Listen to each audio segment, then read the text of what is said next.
खाने वाली चुड़ैल।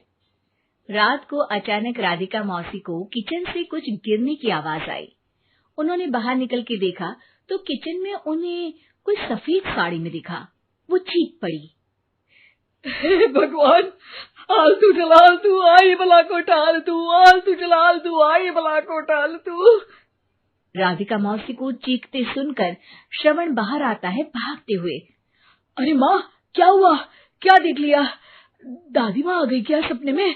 अरे बेटा, रसोड़े में देख तो कौन है? श्रवण रसोड़े में झांक कर देखता है और उसे कोई नहीं दिखता अंदर। अब रसोड़े में तो कोई नहीं है माँ।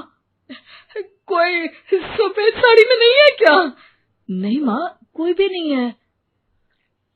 चिल्लम चिल्ली की आवाज सुनकर काजल भी वहां आ जाती है। अब क्या हो गया माँ जी? अरे बेटा, रसोड़े में एक चुड़ैल थी सफेद साड़ी में। अरे क्या कर रही थी वो अंदर? अरे बताया नहीं, कल आएगी ना तो पूछ लूंगी। चुड़ैल जी, आपका क्या प्लान है? माँ जी, रात बहुत हो गई है, आपने कोई बुरा सपना देखा होगा, चलिए सो जाइए। राधिका मौसी सोने तो चली जाती है, पर उनको रात भर नींद ही नहीं आती। वो कुछ भी उलझुल बातें सोचने लगती है। कहीं चुड़ैल की वजह से तो घर में टेंशन नहीं हो रहा, कहीं उसी की वजह से तो वो दादी नहीं बन पा रही। सुबह जब राधिका मौसी रसोड़े में छानबीन करती है तो पाती है कि नींबू का अचार गायब है। चुड़ैल नींबू का अचार ले गई, मुझे तो ठीक नहीं लग रहा कुछ। चुड़ैल को भी पता है कि जिंदगी का असली मजा तो खट्टे में ही है। राधिका मौसी झट से श्रवण को फोन कर देती है। बेटा, मुझे समस्या समझ में आ गई है, हमें एक तांत्रिक की जरूरत है। अरे क्या बोल रही हो माँ, तांत्रिक की क्या जरूरत है? आप पूजा पाठ तो कर ही रही हो ना। आलतू जलालतू मंत्र सारे फालतू जैसे कुछ मंत्र पढ़ो, चली जाएगी अपने आप चुड़ैल।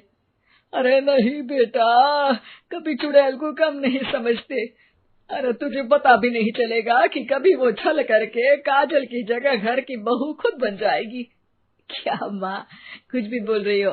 कहाँ काजल और कहाँ चुड़ैल? वैसे एक बात बताओ, काजल को अगर गाने के लिए बोल देना तो चुड़ैल काजल की आवाज सुनकर घर तो क्या, धरती लोग छोड़कर चली जाएगी। तुम ना पढ़े लिखे बच्चे हर चीज को मजाक समझते हो। तुम रहने दो, मैं खुद ही तांत्रिक को बुला लेती हूँ। अच्छा सुन, शाम को इमली लेके आना। क्या है कि चटनी खाए बहुत दिन हो गए है ना? नहीं माँ, इमली तांत्रिक से ही मंगवा लो ना, आटा वगैरह भी उसी से पिसवा लेना। देखो मुझे काम करना है। श्रवण रात को कई तरह की सब्जियों के साथ माँ के कहने पे चटनी के लिए इमली भी ले आया था, लेकिन राधिका मौसी के दिमाग में अलग ही फिल्म चल रही थी। उन्हें अब सिर्फ शक ही नहीं यकीन होने लगा था कि शायद चुड़ैल ने श्रवण पर अपना जाल बिछा दिया था, जिस वजह से श्रवण उनकी बात ही नहीं मान रहा था। पर कोई नहीं, आने वाली रात में राधिका मौसी खुद तैयार हो गई चुड़ैल को पकड़ने के लिए। रुद्राक्ष की माला, तुलसी का पत्ता, हनुमान चालीसा सब हाथ के पास ही था, बस चुड़ैल का इंतजार था। और जैसा राधिका मौसी ने सोचा था वैसा ही हुआ। वो चुड़ैल उस रात भी